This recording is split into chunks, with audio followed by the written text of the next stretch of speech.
Hello, তোমাদের আমার ছোট্ট ব্লকে সবাইকে অনেক অনেক ভালোবাসা। দেখো তো কে কে গেস করতে পারো জায়গাটা কোথায়। দেখো, খুব সুন্দর একটা দৃশ্য। দেখো ওই দূরে মেঘগুলো কি সুন্দর ভেসে ভেসে যাচ্ছে। দারুণ একটা জায়গা, দারুণ শান্তির জায়গা, একদম শান্তি। এই যে ঠান্ডা ঠান্ডা ঠান্ডা ঠান্ডা হাওয়া চলছে। খুব সুন্দর একটা ওয়েদার আজকে।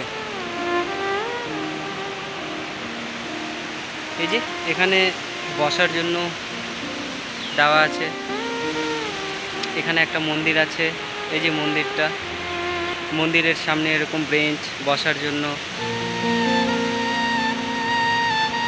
আর এত সুন্দর একটা দৃশ্য, মানে খুবই শান্তির একটা জায়গা।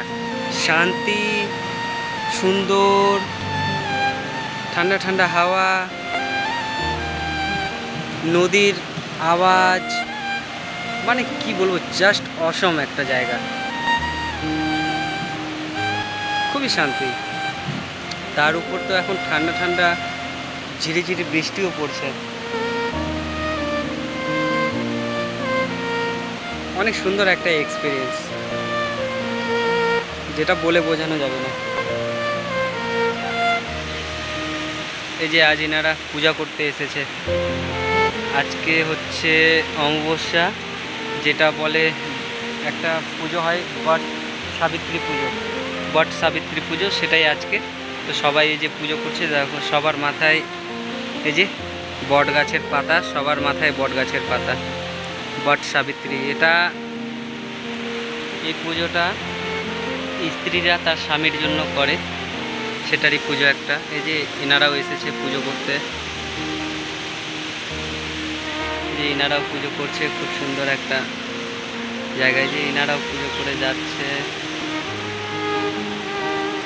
আমি তো জাস্ট এই যে সামনের এই দৃশ্যটা দেখে, মানে কি আর বলি, খুব সুন্দর একটা দৃশ্য। তোমাদের কেমন লাগছে একটু কমেন্ট করে জানিও। আর যারা যারা সিকিমে আসতে চায়, যারা ভাবছো কী করে যাব, কেমন করে আসবো, কত খরচা, কত টাকা লাগবে, তারা জাস্ট আমার কমেন্ট বক্সে একবার নক করবা। আমি তাদেরকে পুরো একদম ঠিক করে বুঝিয়ে দেবো যে কী করে আসতে হবে, বা কেমন করে কত কত কম খরচায় কোথায় নাইট স্টে করতে হয়, কোন কোন জায়গায় ঘোরাটা বেটার, কোন কোন জায়গায় কম পয়সায় ঘোরা যাবে, সব কিছু আমি তাদের জানিয়ে দেবো। যাদের জানার ইচ্ছে, আসার ইচ্ছে, তারা আমাকে কমেন্ট বক্সে হাই করবা,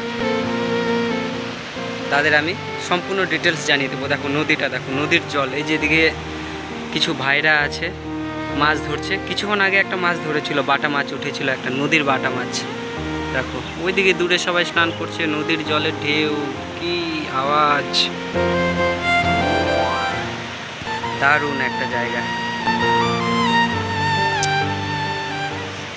একটু জুম করে দেখিয়ে দিই, দেখো ওই যে দূরে ওই পাহাড়ে ওই যে মেঘগুলো যে ভেসে বেড়াচ্ছে, ওই মেঘের মধ্যে থেকে এখন বৃষ্টি পড়ছে ঝিরিঝিরি। এই যে ঝিরিঝিরি বৃষ্টি পড়ছে, সেটা বোঝা যাচ্ছে একদম, মানে স্পষ্ট দেখা যাচ্ছে যে বৃষ্টিটা কোথায় থেকে পড়ছে। খুব সুন্দর একটা দৃশ্য।